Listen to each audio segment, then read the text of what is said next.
the current political atmosphere in the country? Well, I'd like to say that the current political atmosphere is not so good. It's not conducive for a forthcoming general election unless some things change. Because one, we need to be honest with ourselves in so many ways. You've seen declarations that have been made by the CS Interior, which are very hypocritical. The president himself has also issued declarations that he'll be so tough on goons. Yet we know that the goons were actually a team of the goons were supported by police officers who were also, veiled in such a way that you're not able to see them with these balaclavas. What I'm trying to say is that making such smokescreen promises really does not help, because how do you exonerate the police force when they are found within the melee? So I think going forward, I think the 2027 elections is actually in great risk of becoming violent and riotous.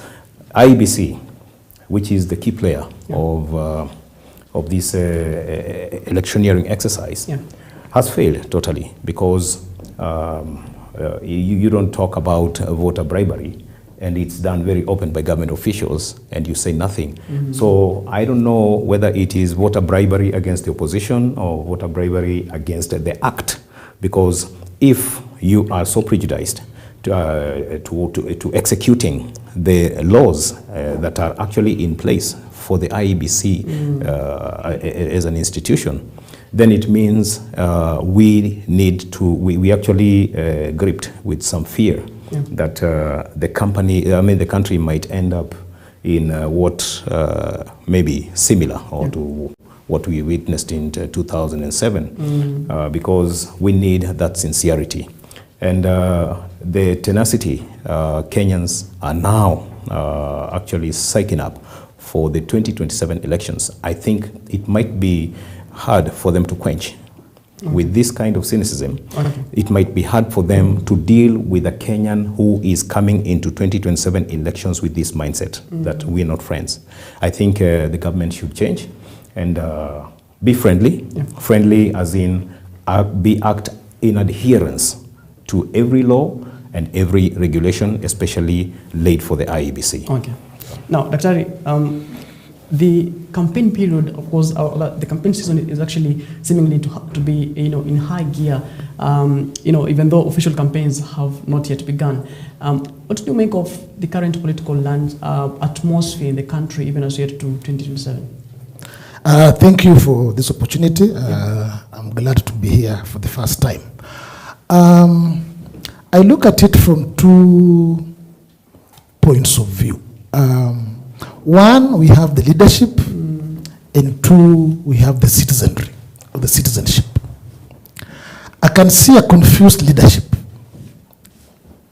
A confused leadership to the extent that what has always worked for them does not seem to be working now. And what has been working? Violence, intimidation, impression management, bribery. On the other hand, I see a citizenship. I want to look at this citizenship like a student preparing for exams. A student who has done exams before, made mistakes before, but now they have found their template for doing the exam. So yes, palpable, expectant, but calm. I think I want to climb on the shoulders of my co-panelists by saying that now the people, I think, have an idea in terms of what kind of leadership they want.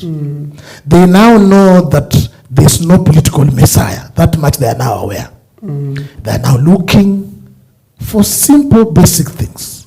Competent leadership, honest leadership, accountable leadership, but leadership that is committed to public good.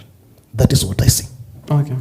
Now, Mr. Mito Moridi, the political campaigning in coming years, when you look at, the technology, part of it, what you're seeing right now is that, that will actually take a different turn. Because one would ask, why come here and give me, a gas cylinder? What do you make of the current campaigning tactics in the country right now? First of all, if I would sound so legal, is that a handout is a handout. Whether you give me a truck, or you give me a washing basin, or you give me some soap, or you give me money, it's all handout and it's illegal in an electioneering exercise or a period. During the campaigns, if you give, then give for the purpose of assisting the person if there is need. Because if they need a road that is to be scrapped, if they needed these things, then give them. But let's not use those things, those things that you're giving out to coerce them to do some to do a voting that is to your inclination. You are supposed to give them if they need it, just the way you do any other time when there is no electioneering mode, and assist, because assisting the poor has no limitation of time or limitation of opportunities. If they arise, then deal with them.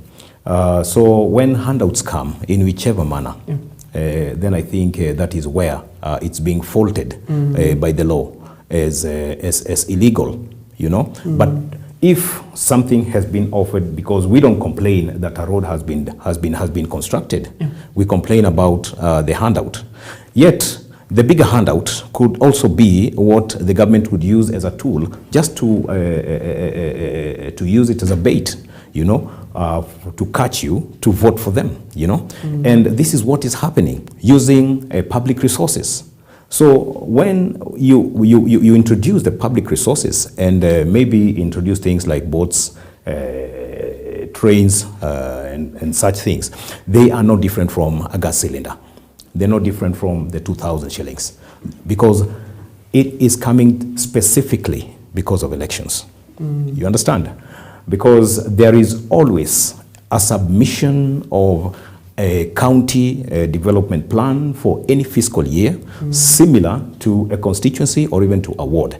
And it's the public that does it through public participation. They offer the development plan they have for the constituency, which means if there was a budgetary allocation for that, does not require the president ratification for it to take place.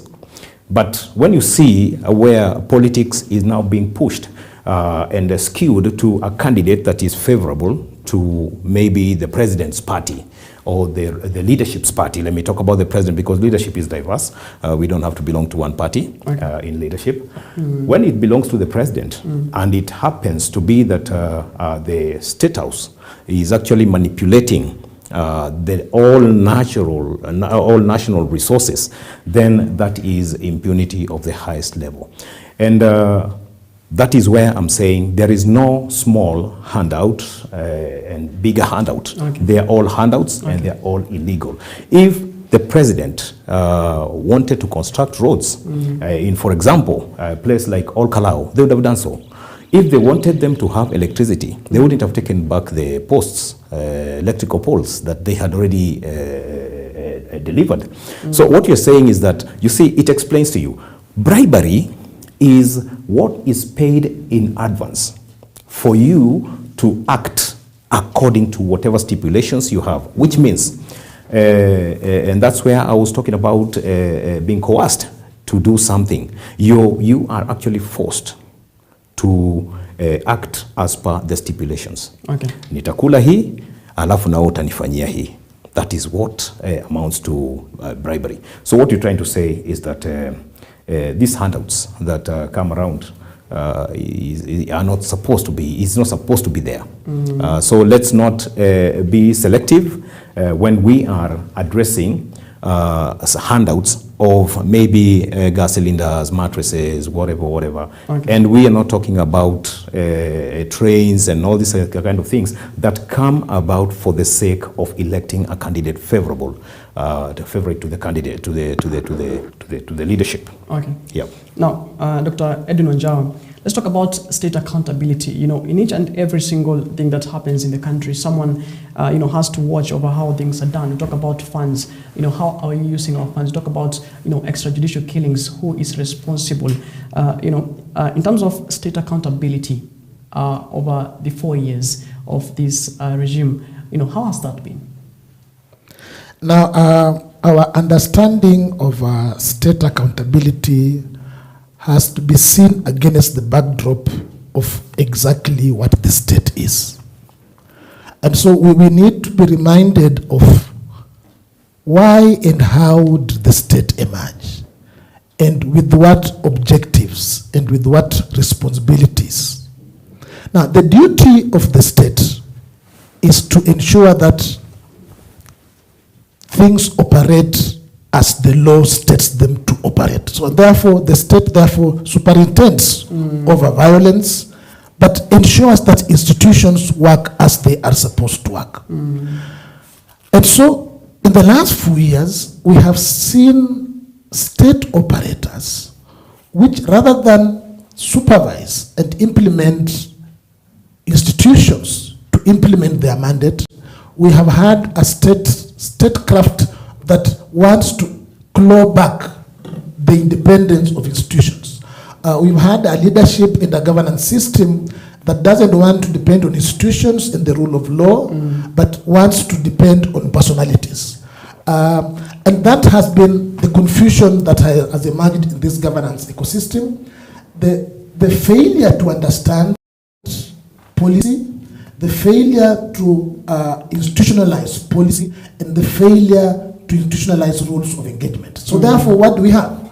In the absence of rules of engagement, we now have personal preferences. And so often, many civil servants, many workers of government, many public officers, in the absence of clear stated policy, in the absence of strong institutions, we are now listening to preferences of leaders to see what to do and what not to do. And therefore, to come to your question, the state has not presided over the rule of law. The state has not presided over the strengthening of institutions. And that is where our governance problems therefore emerges. That therefore now going forward is a question about, one, strengthening institutions, ensuring that our institutions work as they are supposed to. The police has to work the way the police service was supposed to work, the way it is envisioned in our constitution. The public service has to work the way it is supposed to work as envisioned in our constitution. Institutions like IEBC, in a proper environment of independence, would have cracked the whip on what we saw in Orkalau. The fact that they're almost confused in terms of what to do speaks volumes about the nature of our institutions. And therefore, for me, I think going forward, we've done our constitution, but now we realize that constitutions don't work in the absence of strong institutions. I think where we are lacking now is how to strengthen our institution so that they can guide the way forward. Okay. Now, Mr. Mito Morita, the Dr. speaks about, you know, strengthening of our institutions. What do you credit, you know, the state, you know, accountability over the years? The simple understanding that has been misconstrued for the longest time, and you see, is when we echo what everybody else is saying. I'll give an example. One day, the late Honorable John Michuki wakes up, picks a law that was instituted in 1972 of wearing seatbelts. He employs it.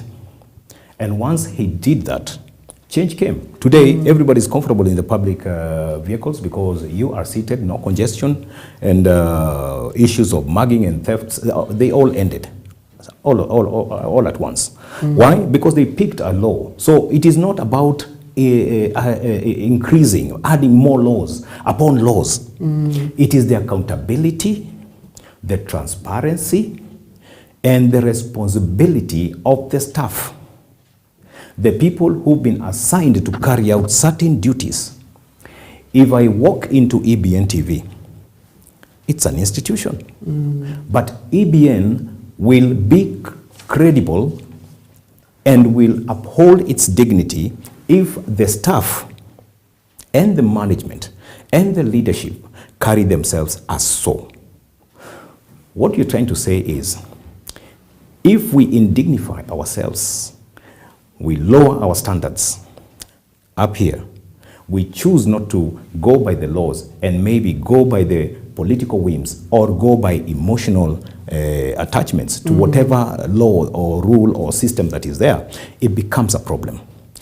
Whether I'm thinking ethnically or I'm going to think as a profession, like the way you would see lawyers today complaining against the judges, turning against them, yet they too turn against the citizenry, denying them the same rights, you know, in their own institution, like the LSK tribunal. So that's an example, just explaining how, if we would want we want to have working institutions, we should be having a very committed staff that actually absorbs the vision of whatever institution that is there, adhere to the regulations and also the laws that man such public institutions, if I may confine myself to the public institutions, because we are private institutions and they have the laws that run them, but now public institutions. When you're running an institution like the IEBC itself,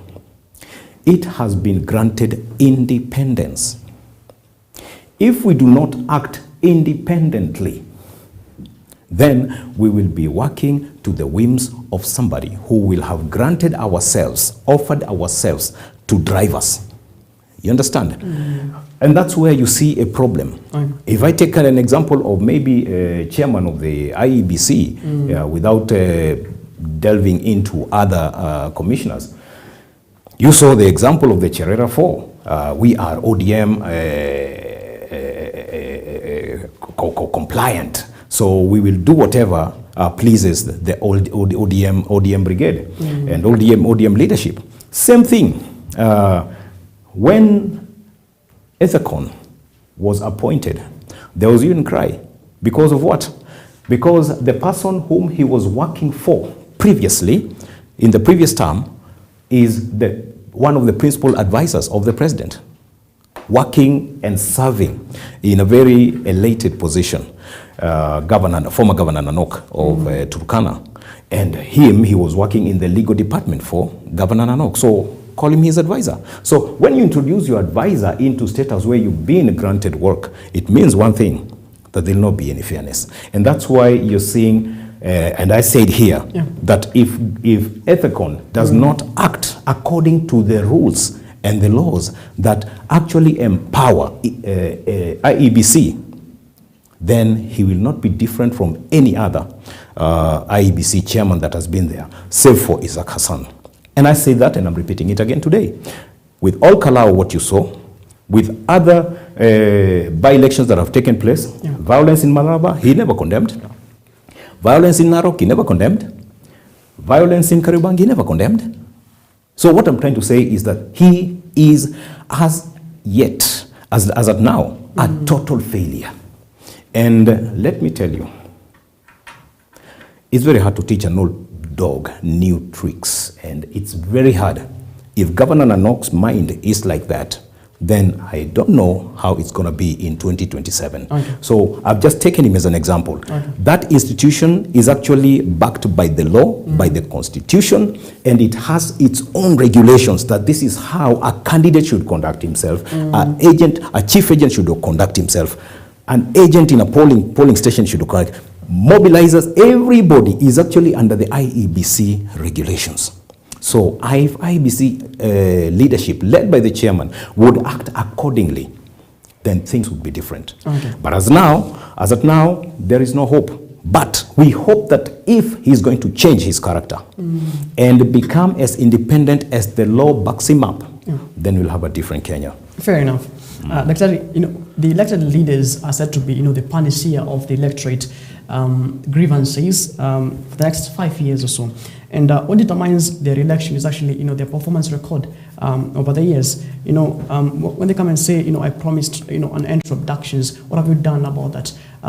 They come and say, I promised, healthcare. this is not working. It's not working.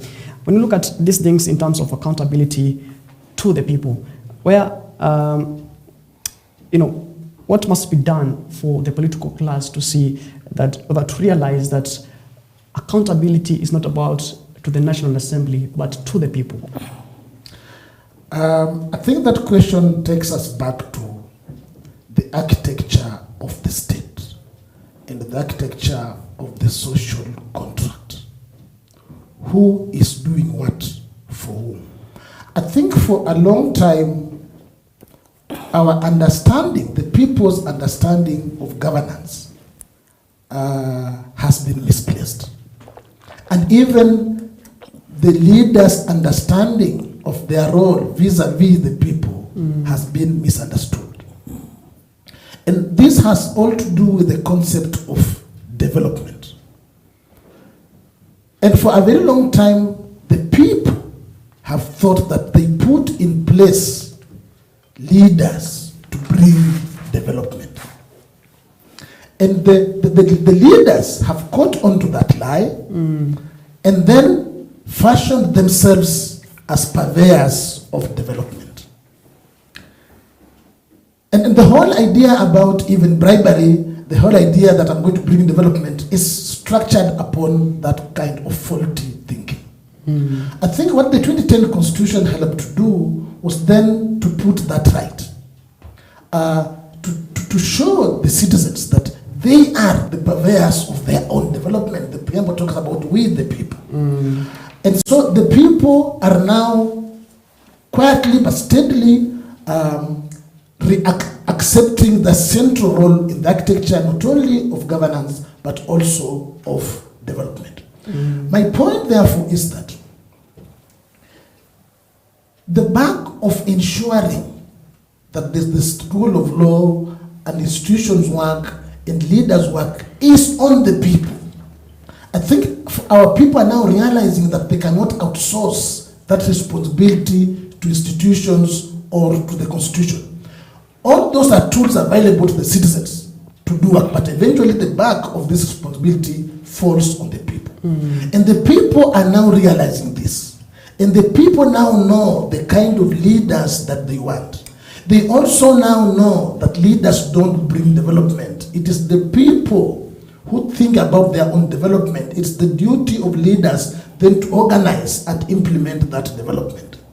Now, once that is understood, then we need to put in place now leaders that understand their role. So leaders don't bring development.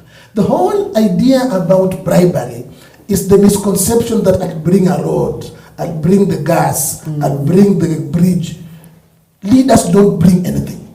This has always been a misconception, but I think citizens are now catching on it, and I want to think that going forward, our salvation will be the strength of our citizenship.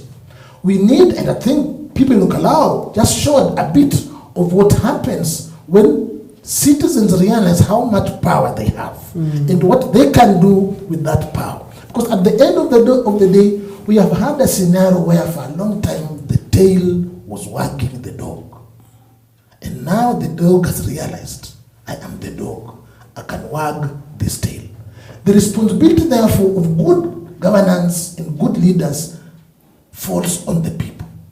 If we get bad leaders, all these bad leaders we have has been out of a misunderstanding of the people of what leaders are, of what a member of parliament is, of what a president is, of what an MC is. I think we are now realizing that when we elect leaders, we elect them for us. It is high time leaders learn that important lesson. Their responsibility is to the people. Their commitment is to the people. Because if they don't do that, now the people realize, now the people know they have the social contract and they have the power of the pen, in this case the power of the vote. Okay. That therefore if leaders don't perform to the expectation of the people, then the people can take action. All right. Now, Mr. Mitomori, I want to pick your mind on this particular matter. And, leaders often come and say, elect me, I'll deal with security issues. Elect me, I'll deal with health issues. But then again, during the election, the campaign periods, the very same thing they promised during before they came into power. So what should be done for the political class to actually realize that the power and of course accountability is to the people, not to the National Assembly? I'll explain it with simplicity. Having been a candidate twice and chief campaigner once, and major campaigner severally, numerously, since 1992. Anyone who comes to you and says, elect me, I will do, that's a liar. But a leader who comes and says, elect me, on the same issue says, we shall do. He understands, one, he's not doing it with his own resources. He's not doing it alone. He's not doing it with his might. He will have to depend on these people. So when I come and tell you I will build these roads, who am I indebting you to? I'm indebting you to the person who has done it for you. And like I said, I gave an analogy one day. If I buy you a cup of coffee, please, even if I don't tell you that you'll pay back, you know that you will have a way of appreciating, with a token or whichever way that I have done you good because you needed it. Same thing, when the electorate does not know that it has the power to overrule, override, and dictate the terms of the relationship between them and the candidate, it becomes a problem. That's where ignorant candidates come to say, I will do for you. What a leader is supposed to do is to offer leadership, that this is what I'm thinking concerning the tea sector. This is what I'm thinking concerning health. This is what I'm thinking concerning education. This is what I'm thinking concerning our infrastructure. This is what I'm thinking concerning our social life. This is what I'm thinking concerning our children, When I offer that one, I lay it on the table. Can we now scrutinize it? Tell me what you think about it. Because this is our thing. You understand? Yeah. But if I come in as I will do for you, when my time elapses and I leave you and go, I have done what I wanted to do for you. But if I do it as for something that would benefit my sister, my brother, my grandmother, my mother, my father, my relative, then definitely I'm doing it for the people. So that when you, as an electorate, stand on the other side, have the same structure of family, again, or relationship in your mind, that these are the people I'm representing. There's somebody seated there. He has somebody who is disabled, and that person would like certification for such a one. So what are you saying concerning this? Because I should come present my interest. You understand? But what has been a misconception is like what has been running with the ODM politics, especially, and to be very specific, during the times of Baba. Baba has thought it over. It must be right, And so what is there to change? How can you go against Baba? And these are the politics of the moment, and that has kept them backward. They are realizing now that it is our time to tell the politician or the leader what to do for us. Because within the 5 years, it's not about the leader, it's about you. If you did not address the health sector, then there's no bill that can be presented in National Assembly if you've elected them to the National Assembly or the County Legislative Assembly. We are supposed to take charge.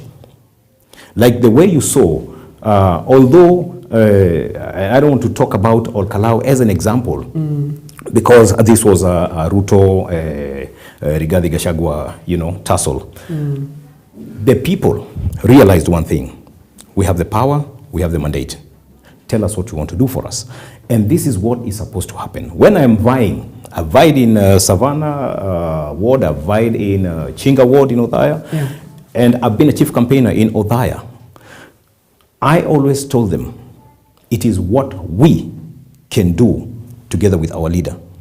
You understand? So the same thing is supposed to be replicated. This is the mindset, and I'm not saying it's the best of the best. What I'm saying is that this is one way and a step into emancipating ourselves from the bondage that we have been in. ya nitakufanyia, nitawaletea, nitawafanyia. And until we've gotten to a point where citizens are asking, somebody who has not even been elected or had a public office, and you're asking, kwani ametufanyia nini ndio tumchague? That is a very stupid question Kenyans ask. What did you expect him to use in doing what he does if he had no money, but he has every idea that would help you? And we always say, we believe that the only person who can enrich you is one who already has wealth, okay? Without caring whether he stole it, because I wouldn't like to go by or to obtain wealth through such morals. You understand?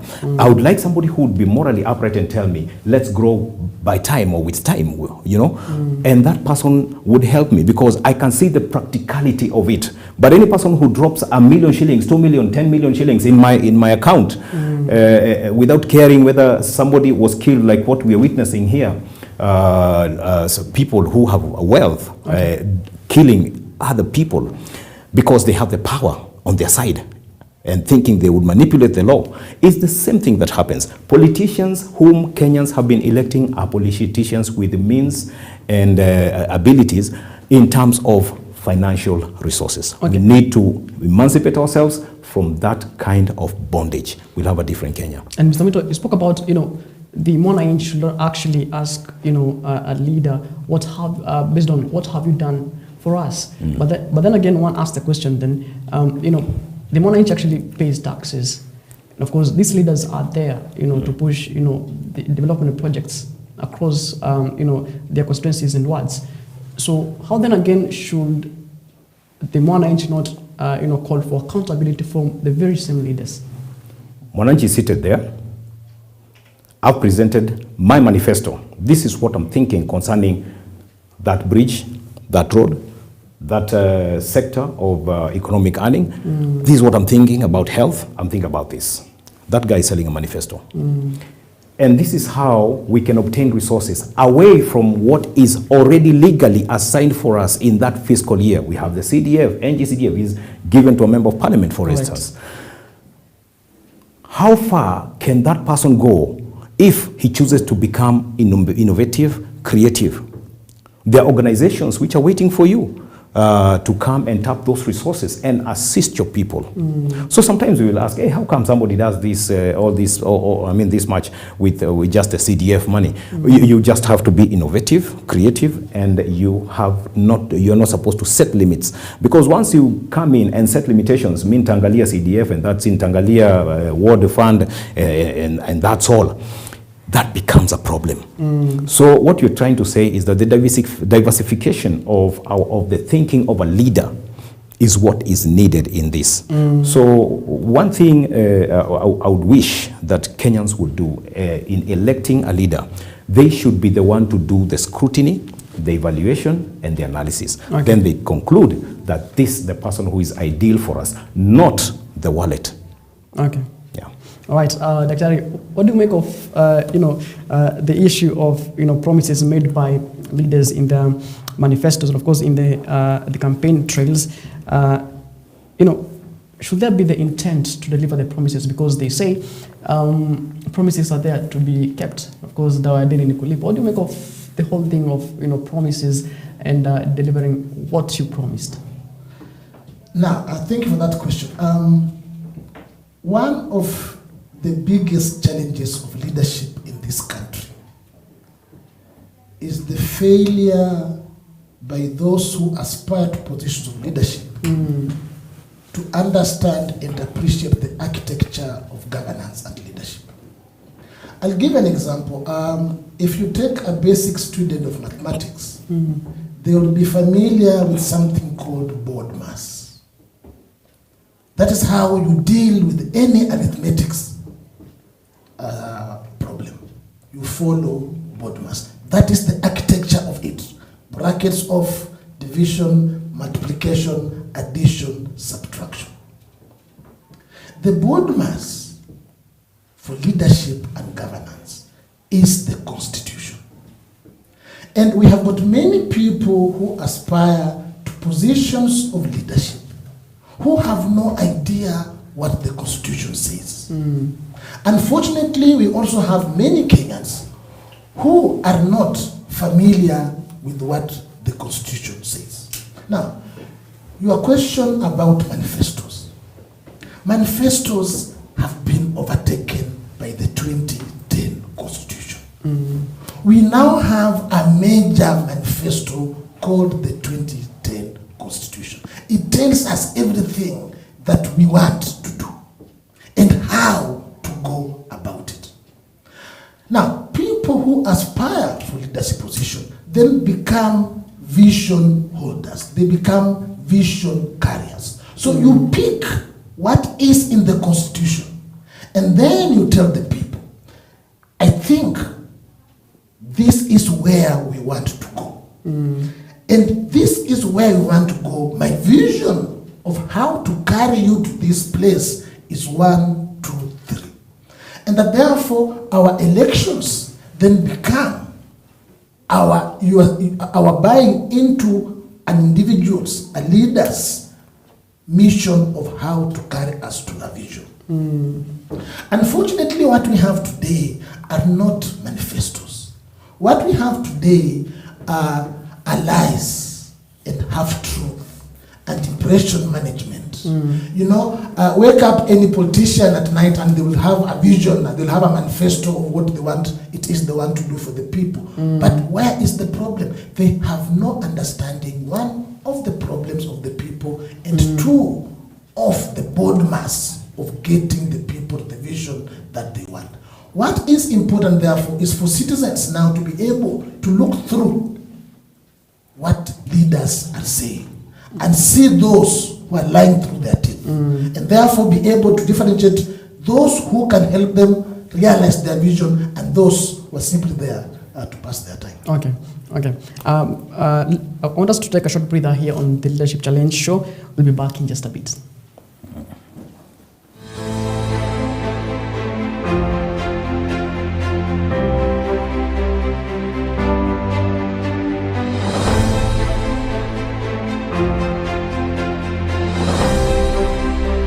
Edwin Wanjawa, who's a political sociology lecturer at Paul University, as well as Mr. Muito Mureithi, who's a political analyst and strategist as well. Now, Mr. Mureithi, even as we continue with our conversation here this morning, you know, it's a problem, or it's a question of fidelity to the people, because I look at, you know, the people who actually elected, the leaders who were actually elected by the people through, you know, this party that had certain vision or ideologies. You know, it has gotten to a point where, you know, there's some sort of contradiction where the ideologies that you stand for, in terms of, you know, the ideologies that you stand for, you know, given a situation like, you know, Edwin Sifuna is, you know, was elected by the people under the ODM party ticket, but as it stands, you know, Sifuna remains being, you know, elected by from the party, but he does not push the agenda of the party. John Medo, UDA, was elected under the UDA ticket, but is not pushing the agenda of the UDA party. Now, what do you create, you know, this whole thing of, you know, agenda pushing based on parties, and shouldn't they, you know, as the democracy, you know, should, you know, a sensible thing to do under the democracy is to actually, you know, walk out from the party. What do you make of this whole thing of ODM party politics? The hindrance towards advocating for the party that put you in parliament or in office is because the law is very clear that the moment you declare that you now belong to a certain party and register as a member, because it's one thing to declare by, you know, upholding their ideologies and whatever they are offering as a manifesto. But if there was a betrayal, then again we say the means justify the result. Because if I take an example of the people who voted in UDA, when they were talking, or when we were campaigning, because I was part of that of that team, we campaigned for the NHIF. Because I'm a voter, that's why any voter must be partisan. Because you don't elect a leader via picky ponky. You do your calculation, scrutiny, and evaluation, and you understand, I think this guy is telling me the truth. Affordable housing was to go by levy, not by tax. And it was to become a deduction from whatever you pay as a rent from the money that has been marked for whatever unit that you book yourself for. So if I had booked for a 2-bedroom house for 820,000, which is what even our president was selling, and that's what everybody else was talking about. It was about deducting it from the monthly rent. Now, ODM and Azimio were campaigning on a 1.5% tax platform. So you see the discrepancy, levy and tax. Then the moment we assume the seat of, the top seat, we again now shift from the levy and now go to tax. You understand? How do you expect this person whom we had psyched their hopes to now trust you when you've come from 820,000 to 1.8, 3 million shillings on the same?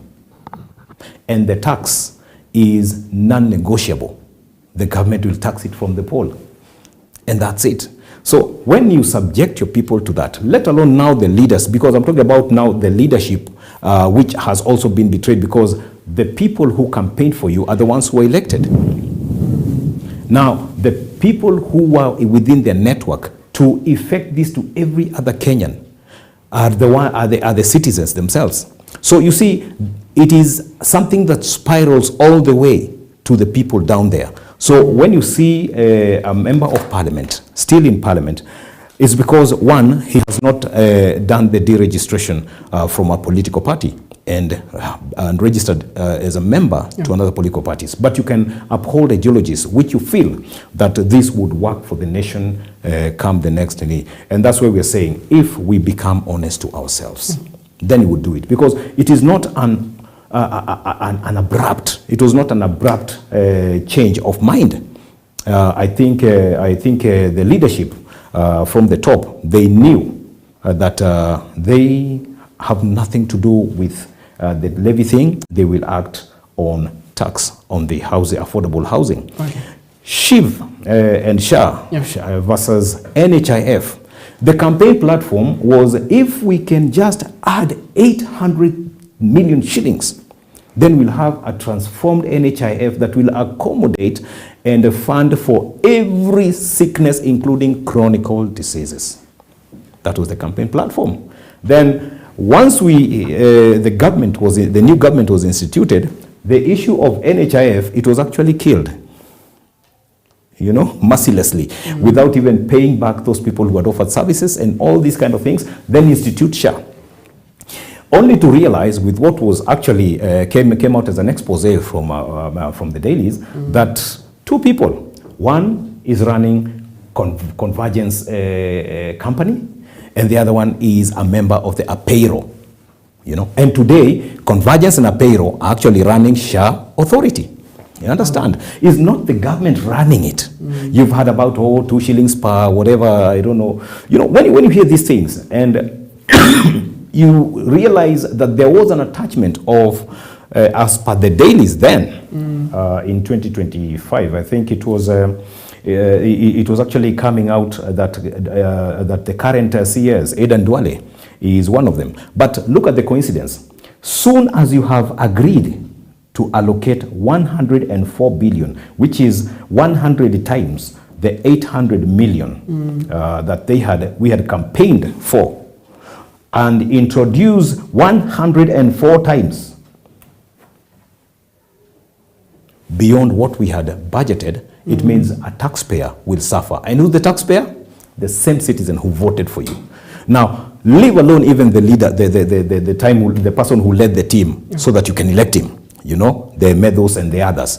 We are talking about the betrayal of the highest level that took place or takes place in such a scenario. So I think it is very well understood now when I explain it from that point, that when betrayal happens, because imagine when you have your mobilizers, you tell them this is the platform we are campaigning on. So when you find guys from the other side, please challenge them before the voters, that this is what we think concerning NHIF. Let them continue with what they're talking about, if they have anything about NHIF. And that's how the ground looks like, even right now when we're campaigning.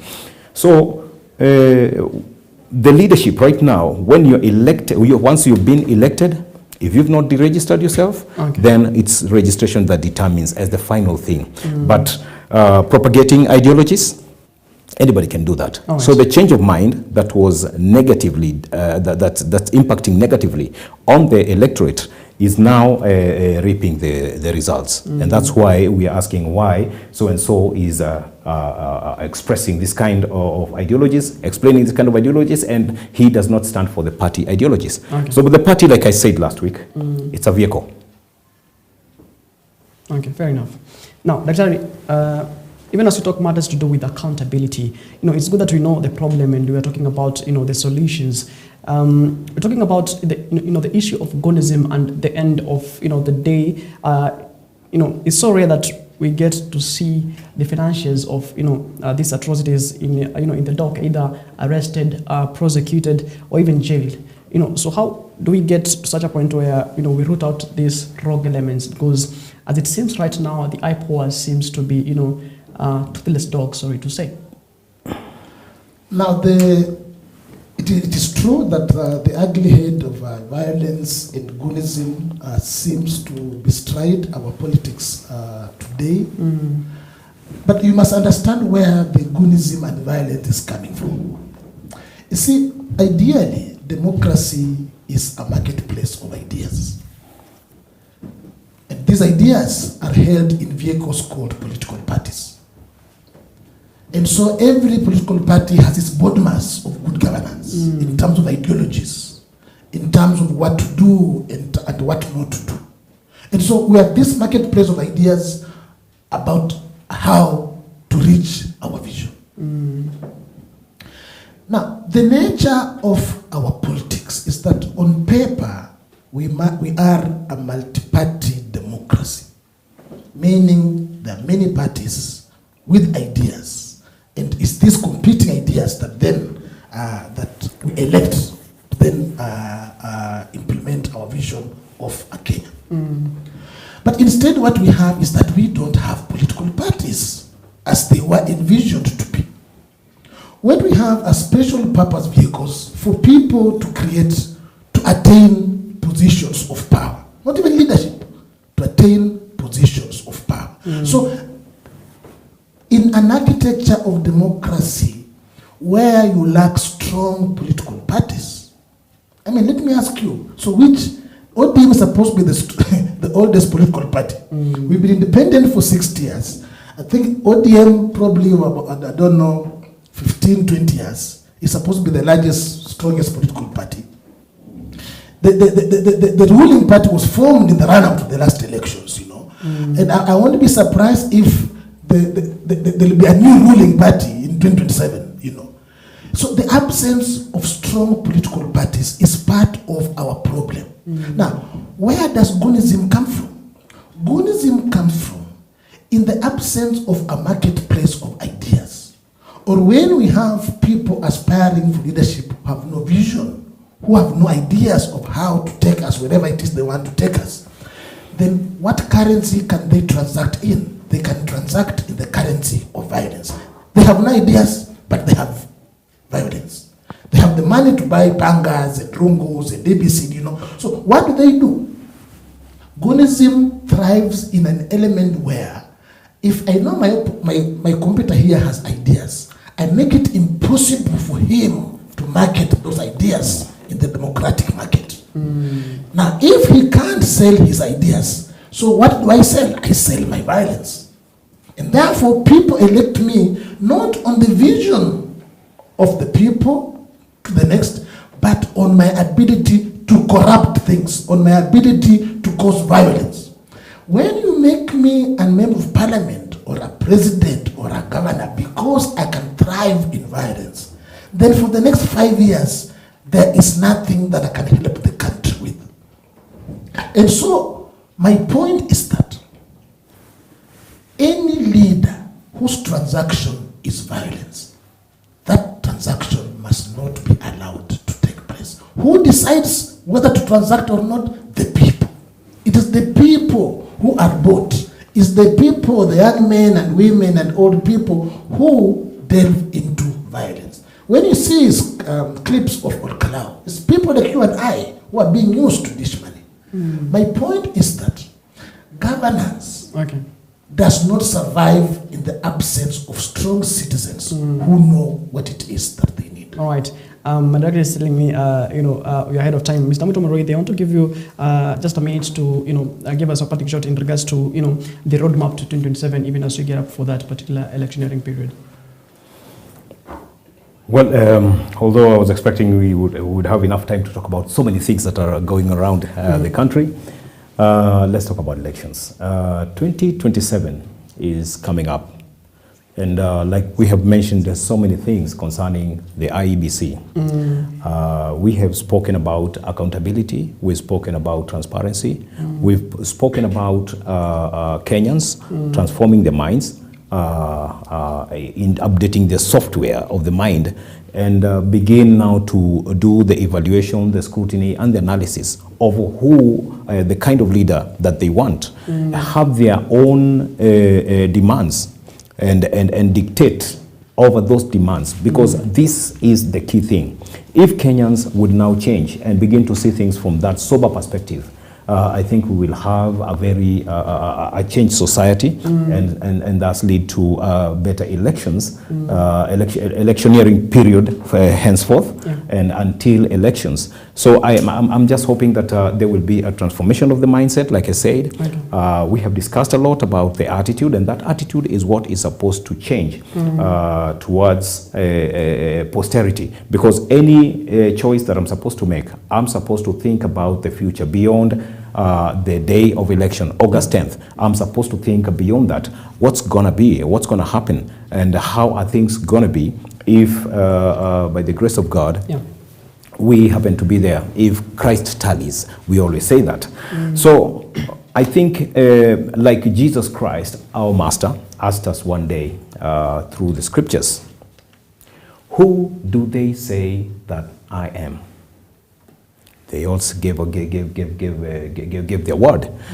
Some say, some say, others say. But you, who do you say that I am? It's one thing to think collectively, as an ethnic community, as a country like Kenya, and that must be versus other countries, East African, and globally thinking. That's the time every other community must think like a Kenyan. Let's not demonize belonging to any community, but can we uphold the right principles of ethics that can actually keep the nation together and intact? But ultimately, because people will ride on the cloud of ethnicity. There is positive ethnicity and there is negative ethnicity. The negative ethnicity is one that rises to belittle or despise the other. But if we uphold respect for one another as respect for humanity, whether I speak Kikuyu and he speaks Luo, we are there to choose to be friends regardless of these circumstances. So it is up to us to live above these histrionic political gimmicks that have been displayed by the politicians in public. So Kenya, we still have hope, because one thing that I must confirm is that Kenya belongs to God, to Jesus. Okay. Finally. Okay, Dr. talk to us about your parting shot in regards to the even as you chat forward for 2027. I think as we go forward to 2027, I think there are two issues that Kenyans need to differentiate. One, that there is leadership and then there is governance. They are not synonyms. And you cannot have one in the absence of the other. In the run-up to multi-party politics and even to the new constitution, Kenyans defined their problem as lack of a constitution. We thought that we had bad leaders, and these leaders could be reined in with a constitution. And so we put all our efforts in putting up a new constitution. We did that. Now we realize that the Constitution is just a piece of paper. It is people, it is you and I who breathe life into that Constitution. Now we realize that we just don't need a new Constitution. We need to put in place leaders with the values, with the integrity that can work hand in hand with that Constitution. And therefore, as we go to 2027, our focus will be one on strengthening the institutions of the Constitution, but two, populating those institutions with the leaders, with the integrity, with the competence, with the honesty, and with the commitment to public good. Okay. That will be our way forward. Okay, fair enough. Dr. Edwin Wanjawa is a political sociology lecturer at Pwani University, and as well as joined by Mwito Mureithi. Mr. Mwito Mureithi, who is a political analyst and a strategist as well. Gentlemen, thank you so much for making time for us this morning. All right, it is exactly 21 minutes past the top of the hour. Thank you so much as well for staying with us for, until this particular minute. Of course, just in case you missed out on this particular conversation, you can actually get that. Our streams were up on Facebook and as well as on YouTube. All right, thank you so much. Do have yourself a blessed and productive day ahead. God bless, and as always, let's do this again when God says it will. Of course, I was sitting in for Reverend Felix Kaboy. Hopefully, you'll be joining us in the next episode next Friday.